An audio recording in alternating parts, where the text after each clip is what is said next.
It's a good day and a good life mga kabayan, mga katusok. Ito po ang inyong abang lingkod, si Angel ng Saudi Arabia. Nagbabalik. Webes na naman po at araw na naman ng dagsaan ng mga order. Kaya ito, meron tayong isang order. Stand bouquet.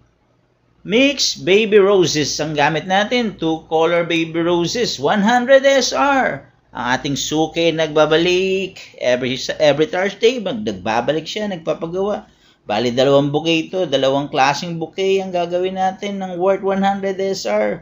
Kaya yan, nagputol na po tayo ng 15 pieces na baby roses. Para itusok natin ng alternate at gagawin natin pabilog. Dito sa stand na ginawa natin, sa floral foam na binasa natin at nilagyan na natin ng plastic. Ayan, natusok na po natin lahat yung ating baby roses. Napabilog na po natin siya. And then, lalagyan po natin siya ng accessoire. Lalagyan po siya natin ng kulay lavender na accessoire at ng green leaf. At saka natin siya babalutin ng magandang plastic wrapper. Para medyo lumaki, syempre ibabalutin natin siya ng plastic wrapper magmula sa likod hanggang sa harap. Medyo pa-island po ang gagawin natin dyan. Yan po, tinusok na po natin yung ating lavender color ng ating accessoire o ano ba sa Tagalog ang accessoire? Ayan.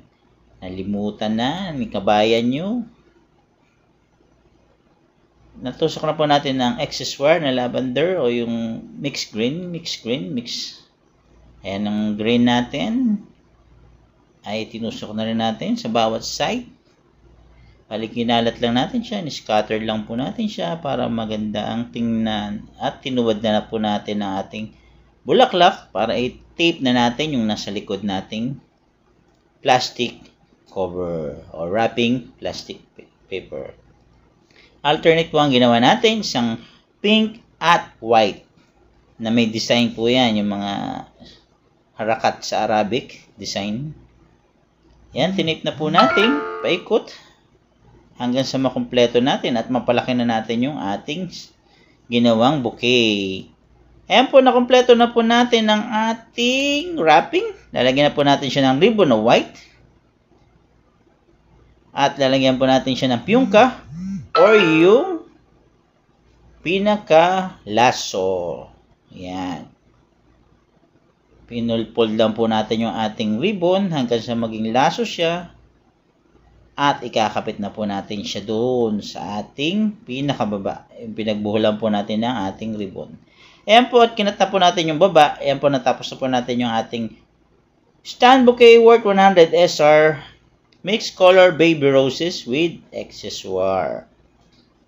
2 color po ang ating combination ng wrapping.